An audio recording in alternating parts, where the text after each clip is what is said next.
Everything's been based on a theory here. The shadow can change, the edge transfers can change, the specularity can change, but what must stay consistent? The diffuse value. And if you identify that, that's a handle of control. That's a control of your photography. We can make that work for us. The only thing that's technically correct about this photograph, technically correct, is what? Is her diffuse value is the appropriate tonality to reproduce, to identify her as a 36% Caucasian. Technically, that's correct. Shadows could be too dark, backgrounds could be too dark.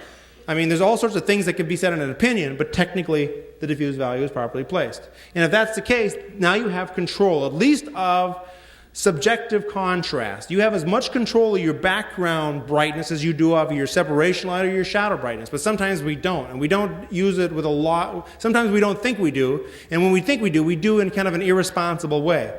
What we're going to do is develop an idea here called chromosomes, to where we're going to zone colors. Now, the basic idea is this. Can you get a white piece of paper to appear black? Yes. Very simple, right? I mean, don't put any light on it. You know, you go home tomorrow, get your piece of black, white background paper, walk into your closet, shut the door, don't turn the lights. You got yourself a black background paper. If you don't put light on something, it's not going to be lit. Same idea here. This is a white background. It is below photographic black. Now, what is photographic black? Well, let's think about it. What is photographic white? Does anybody know? Photographic white. Photographic white is 2 1/3 stops above 18%. What is photographic black?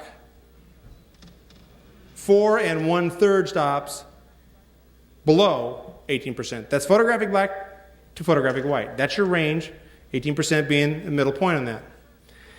If that's the case, whatever our camera is set at, which is it's set at an f-stop to record what on this photograph? The subject's diffuse value. That the background is how many stops? 4 1/3 stops reflective from what we're shooting at. Not incident, but reflective from what we're shooting at. Then it's going to appear black. And if we can do that, then we can make this background what? We can make it anything we want. We can bring it back to any color base we want, any vibrance we want. We can have this saturation, incredible saturation too. You can give me a white piece of paper or a black piece of paper, it doesn't matter. And I can generate colors on those, what's called incident colors, which are so saturated it's shocking. I mean, so the colors are so vibrant the lab will actually call you up and ask you to pick up your film because it's scaring the other film. You know, it's scary color too because it can get you in trouble because these colors are so strong that often they can't be reproduced through process color.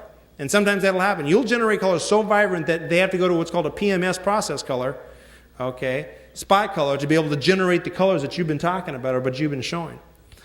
It's a system. It's an empirical system. The word empirical is just what it just identifies what we normally think it means. And that is in the Webster's it states a system, okay, relying or based solely on experiment and observation and documentation. What we've learned in life, that's empirical data. You do this, it looks like this.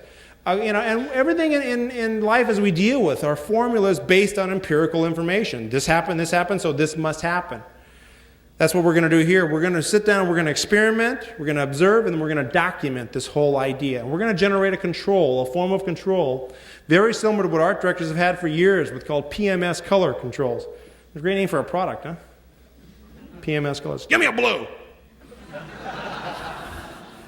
Okay, honey. But it's not by any theory at all, is it? It's just mixing and matching. It's color vibrances, okay? It's 3 parts this, 2 parts that, 1 part this. But in order to be able to do that, what must we identify is a part. What is a part? You have to have some form of standard measurement to be able to ever reproduce anything. In photography, what is our standard measurement? 18%. That's our 1 part. That's our 1 foot. That's our 1 meter, 1 liter. Get the idea? That's our value. We can make a portion of that or a multiplication of that, but that's our constant. The moment you identify it as a constant, you got controls. Phenomenal controls. You can produce any form of control of colors. They did it with PMS color. We're going to do it with light, color gels, and electromagnetic radiation, and ectochrome. We're going to make up a chart system here to where colors can be chosen for backgrounds, which will be so vibrant it's unbelievable. Because art directors want to be able to do one thing, right? They want to point. They want to point and grunt. They want to go, pretty. Me like. You give me give you money. Okay, we can do that. But that's what they want. I mean, because they say subjective, they say like, give me a shocking blue. Electric red. What the hell is that? You know? Yeah, but when you walk into Sears and you say, I want a shocking blue, what do they hand you? They hand you a swatch. They go, pick it. Oh, fine. I want that one. Oh, you want a 23 Sigma 4-6 blue. Huh, we're out of it. You know? In fact, they never had it, did they? What'd they have? They had all the parts to put her together to make it. Well, we're doing the same thing. We don't have these colors in our studios. We have the machinery to put it together and make them happen. We're going to mix them. And it's like magic. It's a ball. But the colors are strong, vibrant. Off of a white piece of paper, these are the colors that would be generated. Okay? Colors so pure that it's weird. It's like almost like somebody painted your film. Okay, and if you listen to it, you can produce colors that are so strong it's beyond comprehension. But so let's go through the system, let's go through the idea, and let's make it happen for us. Let's make it work for us. Let's make it work. So we can identify how much power, when we do a shot like this, how much power do we pump through a strobe at a black piece of paper, okay? Do you know right now how much power you need to pump through a black piece of paper 3 feet away with a parabolic, with a honeycomb grid at f16 to generate just the shade of gray that the art director wants to be pretty? And that's the system you're doing, to make it to where you have control. You have control. And that's what we want to happen here. So they can choose anything they want there. When you shoot a liquor ad, how much power do you pump through a piece of plexiglass that's the strobe's 2 feet away with a Roscoe gel over it? You're shooting it at f64. Do you know exactly how to get the first exposure to have just the color that the art director says, I want this one? Well, let's do it. Let's make the system. Let's put a handle on it, make it work for us, and make it work for us, and have a tremendous amount of control from it. So, what we're going to do is we're going to make that chart. Okay, make that chart.